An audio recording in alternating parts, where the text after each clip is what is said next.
This meeting is being recorded. So hello everyone. Hello to all of you who are watching us. And we have a very, very special guest today. And it is so wonderful to learn about an important topic from Parag, our guest. So Parag, please welcome to this talk on one of the topics which have always interested me. Yes. So thank you, Ashwini. And I really love your blogs and the sessions that you conduct. They are so informative, and you learn a lot when you listen to it, when you read to it. And you have been an amazing friend. And I really wish you all the best. And first of all, thank you so much for having me on this particular talk. Our today's topic is a very important topic for the situation that we are around and we are in, the environment that we are in. And the topic is non-violent communication. I'll just give a brief of introduction of myself. I am working for a large IT consulting company as a head of a unit. And I have close to 27, 28 years of experience. I have been an entrepreneur and has worked with corporates, large clients, and global projects, and have really understood the real importance of non-violent communication to strengthen and create high-performing teams, to really inculcate the principles of servant leadership. And this particular skill or this particular topic was highlighted by many CEOs, including Satya Nadella of Microsoft. There is a story when he became the CEO, he actually asked a lot of his direct reports to read nonviolent communication book and follow the principles. And there are thousands and thousands of followers of this concept. This concept originated by Marshall Rosenberg. He's a very famous psychologist. He has a lot of his videos and books which are available to public. And I have been fascinated by what he has said. And I'm a student of nonviolent communication. Wow. I mean, when you expressed itself about nonviolent communication, the whole concept itself made so much sense because the word itself says non-violent and communication, which means how that communication is made in such a way that it is not violent on others. And I think we really need that in today's world. So, I mean, there is hardly any country which is not going through frictions. Yeah. There are hardly any societies among which there is no friction. With the wars that are going on, with the proxy wars that are going on, and the new channels and the threats coming through those new digital channels, it has become important to really understand the principles of non-violence, whether it is physical violence or verbal, communicative violence. Through speaking, yes. Now, as we all know, physical violence is all about taking power over someone else through physical means. Yes. But the fundamental behind that is I matter more. Myself, my family, my religion, my safety, my goals matter more than you. And I shall protect or I shall acquire what I want without your consent, even if it means I need to harm you. That's physical violence. We all know that. Yes. And then you compare it with What is violent communication then? Hmm. The principles are same. I matter more. Yeah. My needs, my opinion, my decision, my priorities matter more than yours. And I shall get it, I shall protect it, I shall acquire it with or without your consent, even if I need to blame you, Hmm. judge you, Hmm. criticize you, compare you, make you feel belittled, and even if that means creating an emotional wound, that's violent communication. And now when you see the correlation between the two, Yeah. it becomes so important to really understand why do we do this, and isn't our mankind is actually created on the foundation of serving each other, giving each other willingly, and we could actually create a framework where all our needs can be met Hmm. uh, by serving each other willingly. And that's the foundation of nonviolent communication. Now, our country, our culture uh, has got such a rich tradition uh, where nonviolent communication is in its ethos. Hmm. But once again, this concept has become so important that we need Hmm. to go back to our roots. We need to go back to those thought processes and kind of acquire it, learn it, and practice it. Wow. It's mind blowing and so much to learn. So, Parag, adding to that, what would be the principles, specifically if we are looking at principles of non-violent communication, if we have to use it as a takeaway from this talk for all our Yeah, viewers, what would be the principles? And of course, how would we apply it? yeah. So principles are very, very simple actually. Hmm. The outcome of non-violent communication is connection. Yeah. The outcome is empathic connection, honest communication, Hmm. and actually meeting each and everybody's needs. There are four components of uh, this non-violent communication Hmm. as per Marshall Rosenberg. Hmm. One is called as observation.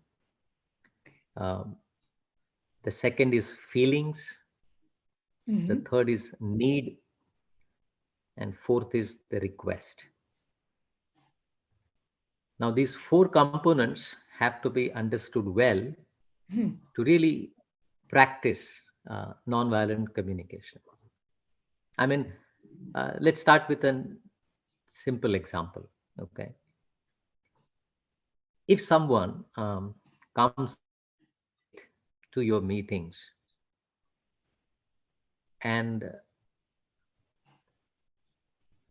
when that person is a habitual latecomer, uh, and if you are the one who is going to organize it, you will feel frustrated,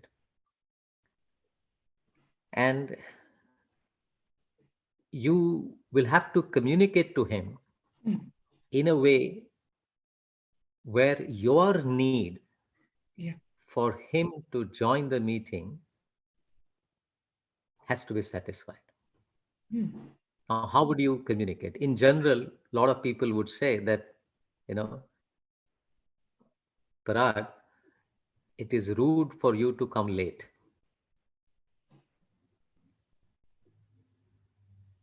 But imagine if you say that, hey, Parag, when you arrived 15 minutes late for the third time in this month, I feel frustrated because my need is to have consistency in our meetings. Hmm. will it be possible for you to arrive at the given time, please? Now look at these two, different Statement. set of communication. Yeah. The first one is kind of having a judgment in mind that you do it with purpose. Hmm. And the second one actually tells that I don't want to judge you. Right. I don't want to analyze Hmm. and come to a conclusion, but I need to express my need. I need to express my feelings. Hmm. And when I observe what is happening, that observation has to be without any judgment. Yeah. So, going back to four things that we talked about: observation without judging, Yes. feelings, you have to communicate honestly what you felt Hmm. in clear terms. You need to convey the need, and also you have to request. Now, these four principles look like easy, Yes. but when you actually go and try and follow it, Apply. you will see to it that unless you really respect and empathize with others, it is very difficult to imbibe these kind of principles within you. Wow. And then you apply this to all sort of situations, whether you're discussing with your partner, Yeah. with your kids, uh, Yes. with your parents, with your friends, with your bosses, colleagues, in general society, and so on. And when we rule out that I matter more, Yeah. and try and understand and empathize with others, but clearly expressing your feelings and needs and requests, there is a pathway where both of the needs can be met, and needs can be met willingly. Hmm. I mean, look at myself. If I'm coming late to your meetings, as a human being, I have an innate urge to help you as well. Yes. If I come to know that without judging me, you express your feelings and need through a request, there is a huge possibility that I will consider it, Yes. and I'll willingly look at how can I satisfy your need. Because as a human being, there is a lot of joy that we can earn Yes. through fulfilling others' needs. Just that the request has to be uh, made in such a way that it comes to me not as an order, Hmm. not to do it because of shame, guilt, or an order or a command, but the request has to come to me as if I willingly do it, Hmm. uh, I will I will have an opportunity to earn the joy. Beautifully put. Thank you so much for that. I think the example made it very clear. Okay, so my next question now, that brings me to the next question. We live in a world where we have been having a certain kind of communication, and as you said, to understand it and to apply it would be the next step. But there would be a few things which we need to unlearn as a part of this Yes. process. So, what would that be, and how should we do that? Yeah, look, we are being educated in a world where um, the principles of violent communications are being taught to us right Yes. from the childhood. Yes. Doing something is right, doing something else is wrong. We have to do it because our elders are saying, Yeah. or the government is saying, or my boss is saying. So I don't take the accountability of my act, but I'm doing it because of compliance.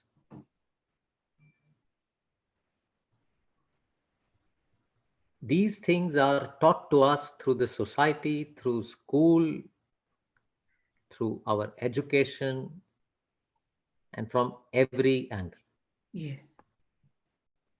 And therefore, the first thing that we generally do when we come across a particular situation is we try to judge it. Hmm. And this judgment um, allows you to decide what is right or wrong, whether you should be rewarded Yes. or you should be reprimanded. Any kind of reward or reprimand fundamentally is a violent communication. Yeah. It's very difficult to accept, but through many examples, Marshall Rosenberg has actually talked about these things, and these are very, very difficult to unlearn. Hmm. Because when you motivate people to do something because of reward or reprimand, most probably they are not serving you willingly. Hmm. And therefore, the act of violent communication would take place at many, many intervals, and that wouldn't help any one of us. Hmm. I mean, he gives the example of, um, you know, Hitler's Yeah. army. You know, they killed so many people, and and these acts are being, enacted by many, many other terrorist groups or whatsoever. Yeah. Now, how do they do it?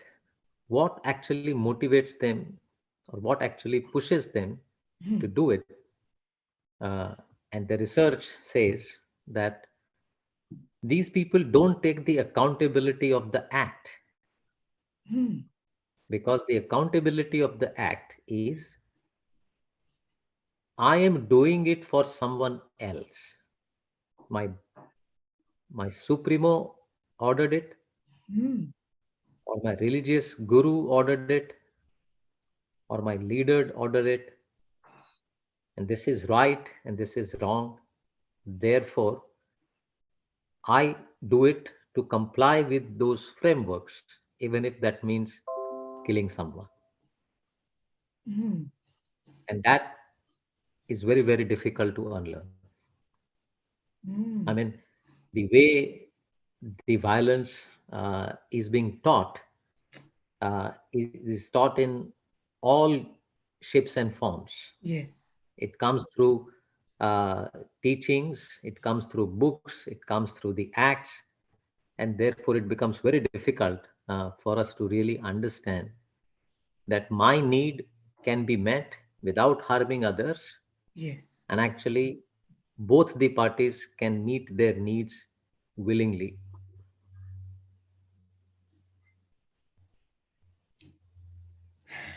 So much to learn and so much to unlearn. Yeah, I mean, it is fascinating to read through those books, and the discussions. There are a lot of good videos on the net, and Sure. That was going to be my next question, because all the people who are going to watch this, what would you advise them to read or watch, or how to know more about, and how to, of course, inculcate in our life? But before that, reading and learning. yeah. So there are a number of resources available on internet, uh, and there are a number of resources which are available free of cost. So when you do a Google search on non-violent communication, more often than not, many videos of Marshall Rosenberg, his book on Yes. non-violent communication, his sessions and lectures that he has taken, as well as the website uh, for NVC Academy and the resources out there. There are trainings, and you can actually become a certified trainer in non-violent communication. There is a process for it. Wonderful. Uh, and there is a lot to learn. And of course, our Indian culture uh, also has many books because non-violent communication is not new. It's not Yes. that uh, Marshall Rosenberg has written it, although he has written it in a form which has Yeah. made us easier to understand it. But the ethos of it are in many cultures for many hundreds of years. Wow. So thank you so much for that. Any closing words for all our people who are watching, and any tips or any advice, short tips or Look, uh, I think non-violent communication should become a way of life yes. because all of us understand that this life is beautiful. This life can give us a lot more when we serve to fulfill the needs of others while we request others to fulfill our needs as well. So, to enrich our life, nonviolent communication as a philosophy is a is a very important aspect of our life. And I would encourage, because you apply it to any situation, any of Yeah. your relationship, whether it is professional, social, personal, um, this particular philosophy is going to enrich your life for sure. Thank you very much. I think a lot of learning we had today. I've taken some notes Yeah. too, and I look forward to see what everyone who watches, what would be their thoughts on it. And most important, thank you for your time explaining it Yeah. so wonderfully and making it so easy, because I did go through the videos before our call, and but I think with the way you explained made it very easy. So I'm looking forward to learn even more, read the book, and thank you once again. Lots of gratitude to you for sharing so much. Thank you so much and see you soon. Thank you, and thank you all of you who are watching us. Please leave your comments below, and thank you, Parag. Thank you. See you.